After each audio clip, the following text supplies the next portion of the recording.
and welcome to the Direct Selling Success Podcast. I'm Anna Green, and I'm here to share with you tips, tricks, and training on network marketing done right.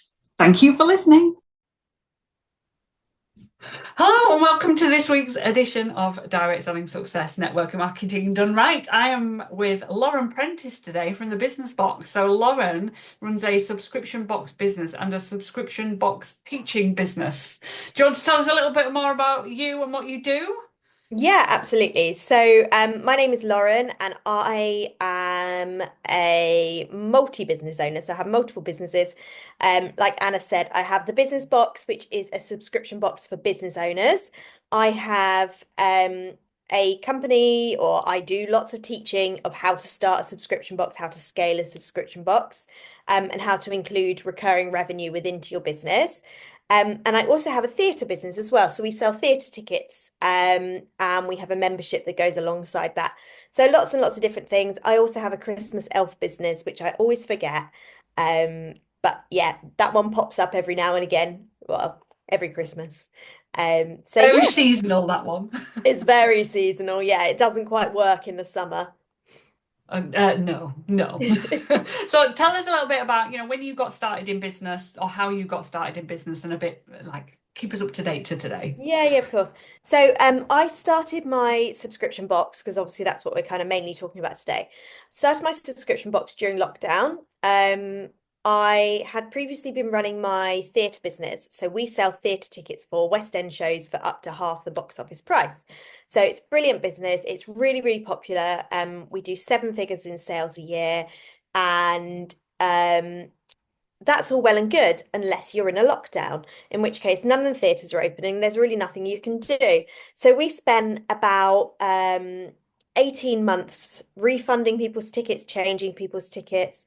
And it was just so depressing. Like, if you can imagine that every day you're logging onto a computer to be able to have to let someone down, and it's literally through no fault of your own, and there's nothing you can do about it to put it right. So it was a really, really, really bleak time. And I mean, we all remember how miserable lockdown was. Very few people look back at it with, thinking about how wonderful it was. Um, and we were just, well, I was just letting people down left, right, and center. And it wasn't good for me. And I knew that lockdown wasn't ending soon. So we got to 2020, like the autumn of 2020 or the end of the summer. And it was like, well, we're in for this for quite a long time now. And they kept hinting that we might get things back by Christmas, and they kept hinting that we might get things back. And I just thought, you know what? There's literally no guarantees. I've got to do something different. So I started to look at what was really working in other countries, what was really working. And I knew it needed to be recurring revenue because basically I knew that my other business would hopefully come back and start thriving again. And we'd have to run these two things concurrently. So I had to look at what was really working in America because basically anything that America does comes over here eventually. And subscription boxes were really, really thriving. Now, also, when you're in a lockdown, subscription boxes are going to really, really thrive because you Mm. can't go out and you can't go out and spend money in the shops like normal. Getting a delivery of something is exciting and it's novel. Um, and I looked at what I was passionate about, what I loved, and running businesses was, one of those things. So I thought, well, when you run a business, you don't have that kind of like cooler moment that they talk about where you sort of stood around the water cooler having a chat. You really are on your own. And there's nobody at the end of the year that goes, right, well, we're having a Christmas party to celebrate and all that. So I wanted to kind of put something in place that was like a monthly delivery that not only would help people with their business, but would also help people with really looking after themselves as well and kind of getting that like once a month pat on the back of going, yeah, you're doing all right. Like, keep it up. It's not as bad as it was yesterday, or you had a good day today, and that kind of picked me up. And that's basically where the business box came from. So you looked at the market and you not totally changed what you were doing, but diversified massively to fit Hmm. what you was Yeah, working. yeah. Well, it wasn't so much of a as like a pivot. It was just a completely different business and completely new business because at the time within the theatre industry there really wasn't much I could do. we were pretty much snookered, to be honest. Yeah, yeah, and I think for our businesses, so direct sales, network marketing, it boomed in lockdown. It had the total opposite Yeah, effect. It just went bananas because of that yeah, very reason. Everybody was at home, everybody was sat doing nothing, just shopping online. They just yeah. wanted something, Hmm. and people wanted that extra income, so people would come in. Whereas after lockdown, probably 2021, 22, things started to get a bit rocky for direct sellers because Yeah, they'd had that huge big boom, but yet everybody else's life then started to return back to normal. So people were leaving, people were not buying in the same way, and yeah, it really started to affect their businesses. And a lot of the ones that are still going now, a lot of the people in direct sales who are still going now are the ones that have diversified, who have brought those extra things into their business, yeah, those extra offerings or services that they can then add to their repertoires, whether that is within that direct sales company that and that model, or whether it's separate completely. yeah. And I know that I wanted to get you onto this podcast to talk about subscription boxes. And weirdly enough, in that same week, you messaged me to come and be a guest on the podcast, which was really spooky. That is spooky, isn't it? Very spooky. Great minds think alike. Yeah, something like that. So I think having something like a subscription box or a monthly purchase that direct sellers, network marketers can add to their services within their brand already is a huge potential. Yeah. And yeah, can you give us, I don't know, some ideas on what sort of thing they could Yeah, do? absolutely. So I think for the product-based direct sellers, this is it's kind of a no-brainer to have a subscription offering because it automates things. If you've got customers that are buying from you, every month or every couple of months. So for example, say it's a skincare brand and they're buying the same cleanser every single month. If you can say to them, look, I can just set that up for you on a recurring direct debit and I'll just deliver it to you. You don't even have to think about it. So you don't have to get to the dregs of your bottle. It will already be there. You'll have one lined up. You won't even have to think about it. And if you can say, and actually while I'm doing it, why don't I throw in the toner and we can have, and I'll do you a deal for getting the toner and the moisturizer or whatever it is. You start to upsell and you start to bundle things together. So you not only have you got that recurring revenue, you've got that predictable income and those predictable orders month on month. Because I know lots of the kind of the direct selling companies, they need to have like minimum orders each month to like retain levels and things like Yeah, that. You already know then that you're going to hit that, and then anything on top is extra. So I would be approaching your clients and saying, I can see that you already ordered this, or did you love this? Let's put it on a subscription for you. You can get it, you know, every month, every couple of months, however often they're going to need it. But also having a look at things and thinking like, okay, where do I stand with doing like a discovery box? So it's something for people who maybe aren't familiar with certain products but love the brand. So it might be that you say, okay, well, I'm going to put together a little bit of everything, a little bit of skincare, a little bit of, I don't know, whatever else is makeup, whatever else is offered. Or if it was like wax melts, different scents, different fragrances, different like styles of product, putting them all together and making like a really nice experience for people. People will love that because if they're already invested in the products and they like you as well, because obviously people buy from people, you're in a really strong position because people are going to say, okay, yeah, actually, I do buy wax melts every month, or I do use all my candles every month and I need to replenish them. And actually getting a surprise, because we don't get enough of those nice surprises these days, it's going to be a real winner. And it just automates everything for everyone. And obviously the yeah, benefits to you as the seller are through the roof.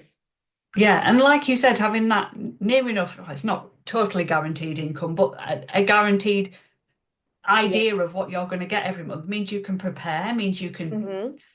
maybe, concentrate on other things, start to Yeah, build that so it's the same, growing every month. And exactly. it can be huge. And I don't think enough people think about that. I mean, we're often taught in the industry to look at your customers and always follow up when you know that they're going to be running out. But actually, if you can catch them automatically before they're running out, why Yeah. would you not be doing it? Yeah, absolutely. And actually, it saves you a lot of time as well, because that one message that you send to someone saying, let's get you on a subscription, actually, it saves you messaging them every month, every 2 months to say, Yeah. have you run out yet? Do you need any more? It saves that. You've automatically got it happening. Yeah. Yeah. And I suppose it's not that difficult to set that up somehow. No, absolutely. I mean, I use specific software, but that's because I'm running a slightly different model. I'm curating the boxes and also on quite a big scale. Yeah. But if you were doing it and you were just placing your own sort of like stock orders and putting it through as a stock order, I should imagine you could just set up a direct debit. Somebody pays you and then you order the bits. Yeah. Yeah. Yeah. Yeah. It could be that simple. Yeah, And like I think often in business we really overcomplicate things. We think we have to, you know, overcomplicate stuff, and we don't. We can just literally keep it simple, do it as a direct debit, place the orders, deliver the stuff. Job done. yeah. Yeah. And that's a great model for people who are buying the same things, that consumable product over and over Hmm. and over again. Yeah. And the idea of the surprise boxes, I think, is a great idea to get people trying those different things. Hmm. How do you market something like that? Because I know a lot of people say, "Oh, well, I don't know how to talk about the getting something that they might not know what it is or they might not like." Yeah, well, I would really leverage on the fact that it is a surprise. I'd leverage with the fact that it is a surprise, that it's something that they're going to, they already know they're going to love. I would sort of say you set some stipulations, so it's between X amount and X amount of items, and you might say, you will get at least one. I don't know. Let's use the example of if it was for Usborne books, you get at least one touchy-feely book. You get at least one. Um, phonics book and you get at least one fact book, and everything else is extra on top of that. So people know what they're getting, and they've got an idea. Um, but that you can really like build on those sort of core things and add in the extra bits as well with that element of a surprise. So, they're getting a touchy-feely, but they don't know whether they're getting one on a monster or one on a goat. I don't know. Um, and the same as if you were doing it for say wax melts, you might say, right, we're going to get one big wax bar, but you don't know what the fragrance of it is, so that's a surprise as well. And you could say, you're getting one thing from the new collection, you're getting one thing from a collection that's going to retire soon, and things like that, but you keep it nice and simple, and you can really build the excitement that way of not knowing what people are getting. Yeah. I actually used to get a wax melt box. It was by someone who made their wax melts, but I used to love when it came and I get like, 1 month was like movie themed. So we got like, popcorn scented one, and which sounds horrible, but it was quite nice. And one that smelt like sweets, and it was just really nice to sort of have that element of like, oh, this is exciting. Yeah, and I think when it comes to selling, so many people just sell on the facts. Hmm. And if they're selling on the fact that this is this fragrance and it's like this and or whatever, or it does this thing, we forget about that whole selling that sizzle of something that Yeah, is unknown, how it's going to yeah, make somebody feel, how it's going to arrive through the door and be this amazing treat for them every month, and what's that yeah. going to do to them, and that sort of stuff. So many people don't sell like that. And that's where they're missing a trick, a huge trick, because actually the excitement of these surprise things coming through the post, or just the ease of a subscription that is for a Yeah. product that they get every day, taking that pressure away, that weight away. Hmm. All those things are Yeah, massive selling points that people just don't think about. exactly that. Yeah. And actually thinking a little bit outside the box as well. So, for example, one of my clients, she is an Usborne bookseller, and she has a subscription. Now, the subscription isn't for parents like you would think. It's actually the subscription is for schools. And each term they get, I think it's about £300 or £400 worth of books delivered to them.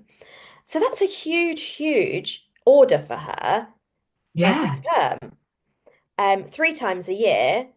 And she bases it around, for example, she might do one that's based around phonics, and the next one might be based around topic books, and the next one might be based around, say, mental health. And she curates them. So it's things that the school are going to need and they're going to use. But also, she can then build on things like, because it's a surprise box, she can use any offers that come up. If Yeah. there's a sale, she can use some books that are in the sale. So she's getting them really, really, really good value for money, as well as taking advantage of any offers and things that she can take advantage as well to Mm. maximize her commission. Yeah, Um, absolutely. And the free books for the school because they work in that way that, the more they exactly buy, the that. more free Yeah. stuff they get. So, oh yeah, absolutely brilliant idea. And Yeah. I think it is that thinking outside the box stuff, and I hate that phrase because it's just so Yeah. corporate. But Yeah. actually thinking differently and being creative with how you talk about your offers and what you can do with what you've got in your Hmm. range of products or services Yeah. is And huge. just sort of thinking about that, going back and thinking about that ideal client. So like, who is it that you're best off selling to? For her, she knew that she was going to get a better return by selling a subscription to schools as opposed to selling it direct to the parents that would usually be Yeah. buying the books. By thinking outside the box in that sense, she's got a far, far, far stronger offering that no Mm. one else is offering as well. Yeah, and I suppose it's similar to skincare businesses. You can sell to one person with the skincare, or you can sell to a salon, Hmm. if allowed, sell to Yeah. somebody who's going to make better use of the products, make more use of the products, Hmm. sell more of the products. Yeah. Yeah, 100%. Yeah. yeah, it is. I think a lot of direct sellers get stuck in a rut of I need to sell this many products, I need to sell X amount of things, Hmm. you know. Um, on another note, and I know it is like a subscription, but a lot of the companies that I work with, they are party plan. So Yeah. they get somebody to host a party. I used to back in the day have party hosts on subscriptions. So if they held a Okay. certain number of parties every year, they That's a good would get idea. freebies. They, Yeah. they became my VIP hosts and they would Hmm. get extra stuff for subscribing to have X amount of parties in a year. Yeah.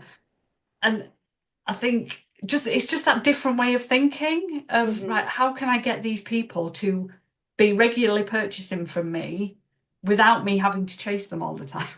Yeah, absolutely. And actually, we did something really interesting in lockdown in that it was like my friend hosted it and it was a virtual spa party and it was with Temple Spa. Yeah, yeah, The lady sent out like all these little pots and in the little pots she put in like there was a cleanser and there was a toner and there was a moisturizer and there was a serum and all the bits and yeah, pieces. And then she led us through like how to do it. And then afterwards we could order the products. And yeah, that kind of out of the box thinking worked really well because we all got to sort of have a shared experience when we couldn't hang out. And we yeah, equally got to be in a position where we could sample the products in our own homes, sort of up close and get up close and personal with the products without having to leave the house. And it was yeah, ideal. yeah. And you were there having a treat and having an Hmm. experience. Yeah, Yeah. and those parties, unfortunately, especially the ones on Zoom, have lessened quite considerably with the Zoom overload that people experienced over the past Yeah. few years. But I think the in-person stuff, doing that and sitting around with a group of friends is definitely coming back and Yeah. can be used in some sort of subscription box way. I mean, you could have everybody buy in a box Hmm. that comes to the party to use at the event. You Yeah. could be zooming people in that can't come that can have these little boxes and things and Yeah. then sell the subscriptions from the From there. parties. Yeah, absolutely. Yeah, I think like you say, it is that thinking outside the box. It's thinking about what really works for you and what works Yeah, for your lifestyle as well. And actually having a subscription box and knowing that actually, okay, well, if I've got 10 people subscribed to this box, I've got a guaranteed, I don't know, £300 worth of orders each month. I get my commission off of that. I hit my target for whatever it is you're trying to hit. Okay, what about if I up that to 20? What if I up that to 100? Where does that put me? yeah, And where does that put me within the sort of sales ranking? And it's a really good way, I think, as well, to be able to kind of climb those ranks from a sales perspective without the kind of pressure as much because you've got that, you've already got that. And anything yeah. else on top is a bonus. Yeah, it's just a very different way of thinking about your business, isn't it? Thinking Yeah, about how you're absolutely. selling those things and what you are offering. I mean, you could offer a cleanser, buy this cleanser, toner, moisturizer. But if you said, well, buy this cleanser, toner, moisturizer, why don't you have it every month? Yeah, It just makes sense. 100%. Yeah, it really Yeah. does. Like you say, it's thinking about what other angles you can approach things, because obviously you're still selling at the end of the day. You're just selling it in a slightly different way. Yeah. So I have a subscription model business. I have a membership. So I don't sell a product, I'm service based. Yeah. I have this membership where people can get help and support on the thing that they like. Your theatre tickets are subscribed. So it's Hmm. the same idea, but it's a service. Yeah. How can somebody with a product-based business or in the direct sales industry with a service-based business, how can they implement something maybe like that? Maybe. Yeah, so it's tricky, but I suppose it's using the skills that they've got. So, and it doesn't necessarily have to be within their direct selling side of things. No, no, They could, true. it could be that they sell Sensi, but actually they're a really keen horse rider, and they could, offer Yeah, something like an online course for other people who learn who horse ride, or it could be a membership for people who own horses, for example. yeah, Um, and actually, it's thinking outside the box a little bit again. And I know we keep coming back to that, and it's such a cliche, but that kind of focusing on, well, what do I know? What am I an expert in? What am I good at? What do I know really well? And yeah, thinking that side of things, yeah, and using that. And, is there a service I can offer that is going to substitute my income or supplement, sorry, my income? yeah, Um, and yeah, definitely. yeah, Because and that can be skills that they've learned from uh the direct selling side of things. Like for example, a really easy one would be if you were an Usborne person. I keep using this just because I've worked with people from Usborne recently. But you could so easily have a book club. yeah, yeah, absolutely. And people pay a certain amount a month for the book club, they get their book, and they also get to come to the book club and do all the Yeah, things that people do at book clubs. Um, yeah. and you Skincare, could if you do facials, I suppose you could do like a monthly exactly, facial yeah, subscription. yeah. Yeah. Or even like some of the other ones as well, like if I think about I think it's a slightly different model, but I've got a Thermomix. Yes, Um, me too. Love it. I love it. It's literally like once you Thermomix, you don't go back, do you? Oh no, absolutely not. Absolutely not. And I love it. I absolutely love it. But that's a direct selling model, Yeah, isn't it? it is, yeah. And I would think, if you're a Thermomix, why don't you, if you were a Thermomix person, I don't know what you call them, advisor, Advisors, they're um, advisors. you could easily set up like a monthly cook along. So everyone does a new recipe and you teach a different recipe and, different hacks with the Thermomix. Because I know I've got my Thermomix, I use my Thermomix every single day without fail. I know there's so much more that that machine can do that I haven't even got a clue about. Yeah, yeah, yeah, me too. Yeah. Yeah. Meanwhile, I'm boiling eggs. I could be like, creating some kind of amazing souffle or something. But it is one of those things where Yeah. you could build that as an add-on, for like £10 a month or whatever it is. People come along to a cook along, they learn some new skills, they learn the new things. And actually from that, you could also upsell them the next products because within that, you use the sensor or you use the scale, whatever it is that's extra, Yeah, that's an upsell. yeah. And there's so many different companies that could do that with all sorts of different Mhm. stuff. I mean, Yeah. even just like a monthly facial for everybody or a monthly get together on Zoom for everybody to be socializing and putting the products on or using Yeah. the stuff or, whatever it might be. Yeah, absolutely. And even if you had the subscription box, having like a monthly unboxing session where everyone can kind of get together on Zoom and then, unbox their boxes and you can talk about the products and stuff. It's a really nice way Yeah. of creating that community because community is just so important for any business these days. Oh, absolutely, absolutely. And even if you're not charging for that and you're not doing it as a subscription box style model or a membership style model, the fact that you're doing those things will get you the Mhm. sales for the subscriptions and the products and the rest of 100%. it. Yeah, Hmm. yeah. It is just thinking a bit wider than like the tunnel vision of I must sell this amount of stuff to hit my target. It's more, how am I Yeah. going to make this simpler, quicker, easier, more recurring, however Hmm. you want to run it, isn't it? Yeah. Yeah, Yeah, absolutely. yeah. Oh, thank you so much for talking to me today. It's No, been thank lovely, you. and I Thank you think so it's much for been having me. so helpful just to get a different perspective on this industry and the different things that you could do. Yeah, definitely. It's been brilliant. Thank you. My L pleasure. Thank you very Lauren, can much. you tell everybody where they can find you? Yeah, of course. So on Facebook, I have a free Facebook group. It's called So You Want to Start a Subscription Box. The business box is thebusinessbox.co.uk. And the Instagram handle is the business box UK.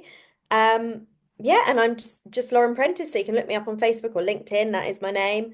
My personal Instagram is I'm Little Lauren. If you want to see pictures of my cat. So yeah, come and find me. Brill. And is there anything that you've got going on in your world that you want to shout about at the moment? Not necessarily, no. I've got, all the sort of ongoing stuff. Come and join the free Facebook group. There's lots of sort of information and tips and advice and things in there. Um, yeah, always happy to help as well. If anyone's got any questions, then feel free to drop me a message. Oh, brilliant. Thank you so much. My Thank you. pleasure. Thank you. See you later. Take care. Bye.